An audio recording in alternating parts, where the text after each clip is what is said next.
Corona काल में अलग अलग सेक्टर के लोगों की नौकरियां गई।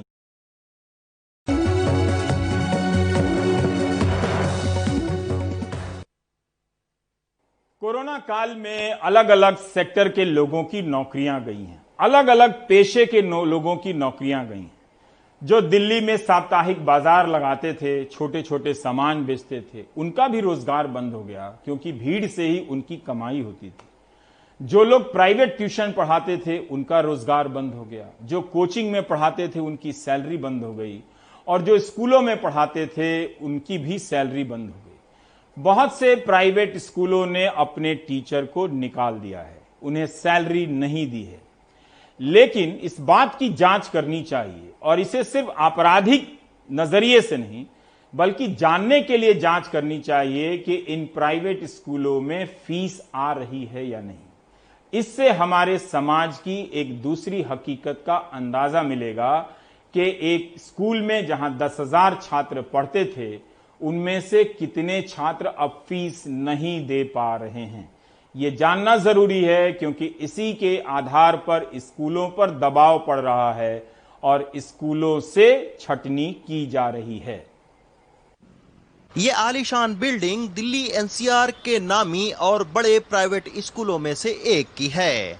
यहाँ पढ़ने वाले ज्यादातर बच्चे संपन्न परिवारों से आते हैं, लेकिन स्कूलों ने अभिभावकों के फीस जमा न करने की बात कहकर सालों पुराने शिक्षकों को झटके में हटा दिया।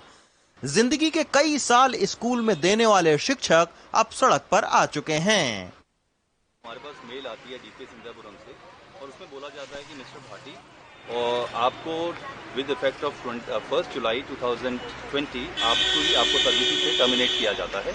और उस मेल के अंदर कोई भी रीजन असाइन नहीं किया, केवल ये बोला गया कि आप अपनी 3 महीने की salary in लिeu of notice will be giving you 3 month of salary. आप वो सैलरी लीजिए और अपना सेटलमेंट कर लीजिए, और आप चाहें तो अपने बच्चों को भी विड्रॉ कर सकते हैं। लॉकडाउन का असर महज प्राइवेट ही नहीं, दिल्ली सरकार के सरकारी स्कूलों में पढ़ाने वाले 20,000 गेस्ट टीचरों पर भी पड़ा है।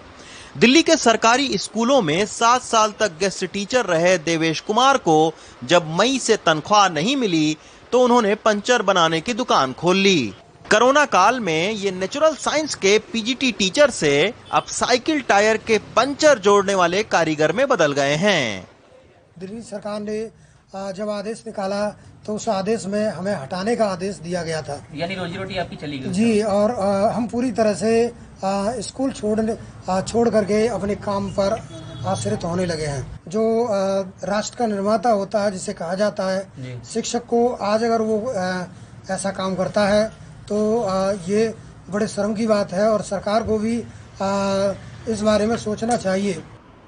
दिल्ली में 2800 प्राइवेट स्कूल हैं, लेकिन जब बड़े प्राइवेट स्कूल अपने शिक्षकों को निकाल रहे हैं तब दिल्ली के अनऑथराइज्ड कॉलोनियों में चलने वाले इस तरह के करीब 2300 छोटे प्राइवेट स्कूल अब बंदी के कगार पर हैं।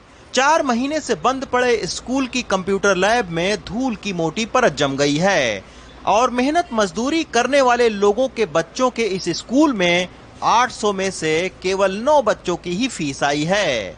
इसी तरह के हालात देश भर के 70,000 से ज्यादा छोटे बड़े प्राइवेट स्कूलों के हैं। सैलरी तो बहुत दूर की बात है, हालात इतने गड़बड़ है कि हम अपना बिजली का बिल जमा नहीं कर पाए हैं। हाउस टैक्स की डेट अभी भगवान की कृपा से इन लोगों ने बढ़ा दिया, नहीं तो हमारी स्कूल की कोई सुनवाई नहीं करता है।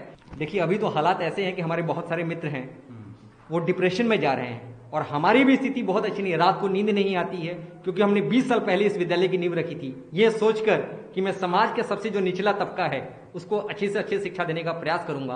50% पिछले सालों की भी फीस इन 70,000 स्कूलों की, जो ज्यादातर ग्रामीण क्षेत्रों में चलते हैं या स्लम एरिया में चलते हैं और बहुत कम फीस लेते हैं, उनकी बकाया है। और नव वर्ष में तो नए सेशन में उनका खाता भी नहीं खुला है 1%, और किसी के पास तो 0% फीस आई है, जिससे पूरे देश के 2 करोड़ टीचर्स को सैलरी देने का संकट गहरा गया है। एक आंकड़े के मुताबिक लॉकडाउन में करीब 12 करोड़ लोगों के रोजगार संकट में हैं। कई बड़ी छोटी कंपनियों में काम करने वाले लोगों की या तो तनख्वाह में कटौती हुई या उनकी नौकरी चली गई। इसके चलते अब उन्हें बच्चों की फीस भरने में परेशानी हो रही है। यहाँ पे 2 तरह की टीचर होती है, एडहॉक टीचर और परमानेंट टीचर्स। परमानेंट टीचर्स को भी ज्यादातर स्कूल 30-40% सैलरी दे रहे हैं, और जहाँ पर भी एक बात और हमें पता चली है, 5th और 6th पे कमीशन के हिसाब से उनको सैलरी दी जा रही है। 60%, 70% एडहॉक टीचर निकाल दी गई है। तो पेरेंट्स पॉइंट ऑफ